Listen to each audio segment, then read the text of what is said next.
Hi, hello mga bay. Kumusta mamuntanan din ha, mga pinapunta. Andito na naman ang inyong higala sa kawanangan na mag mag-story sa inyo. Mag-story. Mag-story tayo mga bay tungkol sa mga pangyayari ng ating Ramadan month of Ramadan. Sa mga may amo dito na walang gaanong gawa sa araw ng Ramadan,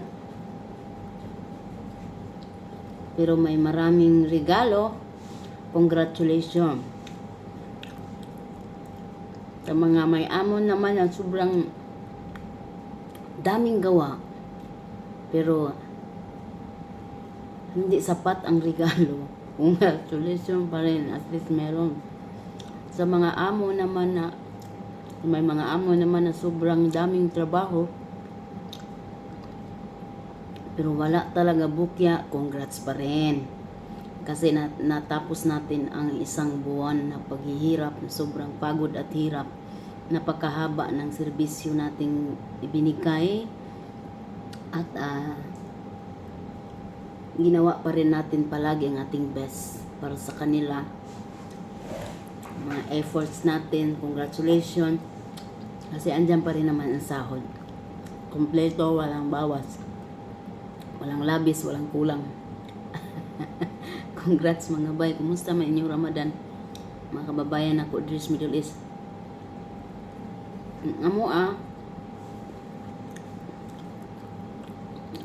Anang kinaumaan, kinabuntagan sa ang mahatag na sila regalo.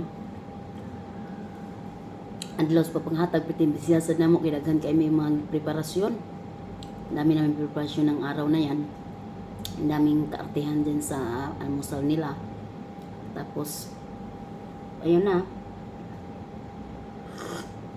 Makalipas ang ilang oras, natapos din kami. Siyempre, saan ba? Ang trabaho matatapos talaga yan. Kahit gaano pa karami. Buong araw. Pero walang katapusan ng mga trabaho. Ganun pa rin, babalik-balik lang. Ngayon,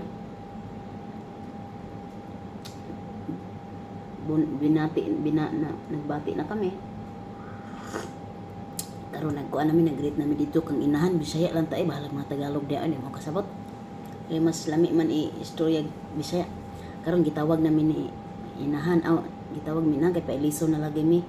Ya karon kani akong duha ka kauban kay nag-ilis naman sila. Nagsabot na mi nga magkarsones mi og mag t-shirt, wa man gyud sila naminaw. Nagkarson uniforme man gyud sila. Mo to nga niingon si inahan sa ako nga pag-ilis na dito, ko di na ko mag-ilis, ngano mag-ilis pa man ko nga wa man gana sila nag-ilis. Ngiingon. Naglagot ko bagay. Udto naman, wala pa may paramdam. Nga karon dayon milakaw dito padong pikas. Nanawag na sinahan. Ko alam mo na gini. Ang unang gitawag akong kauban diri. Ang kauban nga Pinoy, Pinay. Sarang iyo nang gitawag. Karon gitagaan na. Karon balik na siya diri. Excited na kay kumangutana. Ingko pila may gihatag. Iya upat ramanti. Ingko ha. Ingon ang ako ang kuan na siya ko kay kuan dili man inana atong miagi. Tugay kay ko ni duol kay murag ako'y naulaw mo gid akong gibati. murag ako'y nawas gihatag. Mo akong gibati atong adlaw, sorry gid kaayo pero mo akong gibati no kay grabe bigid ang among trabaho diri. So okay lang to ni laong gihapon mi basin day hanag ko sige lang kay basin day mahatag si amahan ya mahatag pud iyang ubang mga anak kay puro gud mga nindot og mga trabaho. O nani naglaom na lagi mi. Manay giingon nga expectation versus reality. Nya kahuman ato kung kaunday na palamang itlog og mortadela hambaham na cheese naman ato naglakaw na may pikas kan lolo Abot na mo dito, ang unang nihatag maamo nila Luis. Nihatag og 3, di na nami 7. Unya ang amo nilang Luis nihatag og 3, nya nihatag pa gyud og kanang pahumot. Dako kayong pahumot 100 ml. Na dakong pahumot. Dayon kahuman nanawag na po niyang duha ka igsuon mga lalaki. Naghatag og tag duha-duha. Napoy 4. So na nami 11. Nya napoy amiga ni nanay, ani sorry dito, naghatag po og usa. Na nami 12. Kahuman si lolo ang amahan ni nanay nanawag pod. Nanawag sila kanang hapon na gabi na to. Wala na mi baglaom, basi di mo hatag. Wala na mi nilaom. Ay may kinihatag og 3. Di naka-15 mi. Naka-15 mi bay og katong pahumot. Luis Ginoo, 15 ra gid taon kung dili tungod sa mga igsoon. Sa amahan sa mga amo di mi kadahot ingaro. Ang kanang 15 sa ato murag ang G's no kay 18 man 1,800 plus 900 so kuan mga 2,700 na sa ato may na lang. Kapag na usap sa akong bugas. Karon muli mi dire, muli na may. Ilaom gyapon mi mahatag ang laga. Mo give mi mga klaro. Sige gyapon miglaom kay tulo man ka adlaw diri ang Pasko. Wa man gid uy mga butag bungol man gid sila ya karon igawas mi gahapon. Wa man gid nihatag kanang last na namong paglaom unta atong Biyernes. Atong Biyernes. Tama. Biyernes kay Martes, Miyerkules, Huwebes. Huwebes day among last paglaom kay ang Pasko man Martes, Miyerkules, Huwebes tulo man ka adlaw. Magka Biyernes wa namin nilaon pero nilaon gyapon mi. Karon gahapon Sabado. Adlaw Sabado nila nanggawas mi di ba nagdiop mi. Karon nananghid namin nila. Abigi na mo pabaklayon mi. Nanghid namin nay mga lakaw namin duhang saranghiyo. Nay tay, lakaw nami. Karon nanggawas nami dito suportahan sa gate. Nigukod si amahan. Ang ko halasar. Nigukod si tatay sir, basin tagaan taan ni sir. Anak ko bisag pamiliti lang. Anak ko pamiliti lang namo kay pirmi man ang matag pliti wa naman nagahatag nga pabaklayon bagid mi. Karon de. Ako bantay man mo si kog baklay nang diop ko. Maanto sa kog baklay oy kay ingon sila di tama maklayay.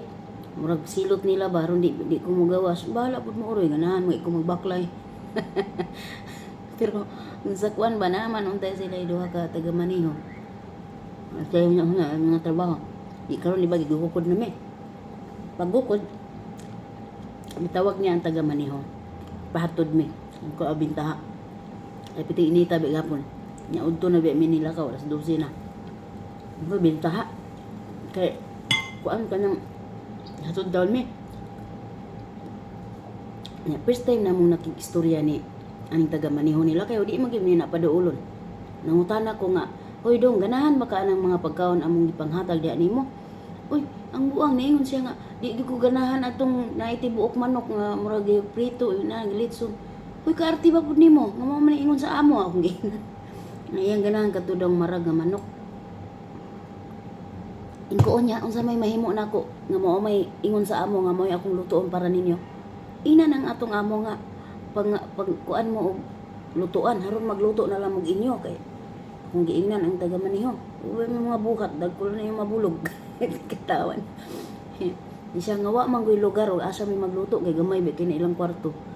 Kung nga ina na imong amo di am kanang alaga namong panganay ina nga magbuhat mo gamay di ang abuhan anang gawas niya paatupi kay ting init na raba niya pa airconi ni request giingnan.